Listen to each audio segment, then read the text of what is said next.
ये बताओ कि ज़मीन गोल है या फ्लैट है?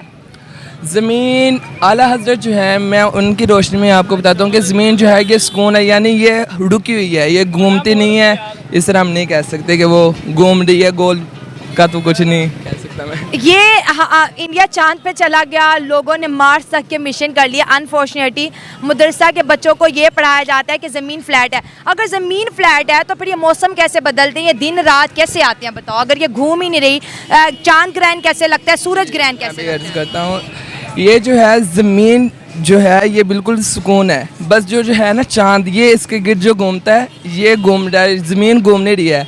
तो फिर सूरज भी घूम रहा है ज़मीन के गिर्द? सूरज जो है ना हर दिन निकलता है और अपनी रोज़ाना की कहते हैं जो है होती है उसकी जहत, उससे ऊपर ऊपर बढ़ता जाता है। और ऐसे कहते हैं सूरज ये पूरी ज़मीन का गिर्द चक्कर लगाता है।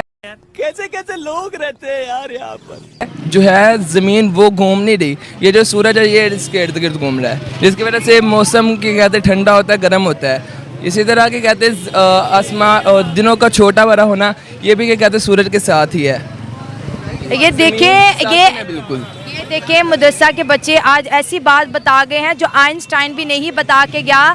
सूरज ज़मीन के गिर्द घूम रहे हैं। हम समझते हैं कि सोलर सिस्टम में तमाम सितारे सूरज के गिर्द जो है रोटेट करते हैं, लेकिन उन्होंने कहा कि सूरज जो है घूमता है, सूरज डूब जाता है, सूरज निकल जाता है, ऐसे ही है।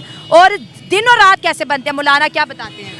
दिन, क्योंकि दिन जो है ना ये सूरज के आने जाने से ही है, अल्लाह ताला की कुदरत में से उसने ये निज़ाम रखा है। जैसे ही इन जो सूरज है इसका गिर्द ख़त्म होता है तो वो नीचे मशरक़ की दूसरी जानिब चले जाता है। जिस तरह पाकिस्तान और इंडिया जिस तरह पाकिस्तान और इंग्लैंड है, और हमारी जो है पाकिस्तान के अंदर एक है, अगर सूरज डूब जाता है तो फिर पूरी दुनिया में अंधेरा हो जाता है ना? नहीं, क्या होता है? जहाँ से के कहते हैं सूरज चले जाता है वहाँ पर अंधेरा होता है, और जिस जगह जाता है वहाँ पर रोशनी होती है। मतलब सूरज घूम रहा है, बाकी दुनिया की कोई चीज़ नहीं घूम? नहीं, दुनिया जो है ना ज़मीन वो बिल्कुल रुकी हुई है और अबे साले सूरज घूम रहा है। ज़मीन को किसने रोक रखा है, ये भी बताया होगा कारी साहब ने? नहीं, ये बाकायदा मैंने बुक पढ़ी थी, उसके अंदर ये मुझे डिटेल में। कौन सी बुक पढ़ी थी जिसमें बताया था कि ज़मीन नहीं घूमती है? मैंने साबित वकीत पढ़ी है। वो भी मौलाना लोगों की लिखी हुई? जी अल्हम्दुलिल्लाह, दावत इस्लामी की निशात है ये। आप ज़रा इधर, एक बड़ा अहम छोटा सा सवाल आपसे पूछूंगी, इधर आए मेरे साथ। जो है मैं आपसे और बात करूंगी, लेकिन छोटी सी बात ये है कि मदरसे बच्चे कहते हैं कि कारी साहब पढ़ाते हैं कि ज़मीन जो है बिल्कुल फ्लैट है, ये नहीं घूमती। कर सभी ये पढ़ाते हैं कि ज़मीन फ्लैट है, ये नहीं घूमती। घूमती, सूरज घूम रहा है, बाकी कोई चीज़ नहीं घूम रही। नहीं घूमती है ज़मीन। ये घूमती है, तो फिर आपकी थ्योरी में फ़र्क क्या है? बस थैंक यू, इतना ही करना था, मैं बच्चों से बात कर रही हूँ। क्योंकि हम जो है ना इस्लाम में है ना ये? इस्लाम में है ये। अच्छा।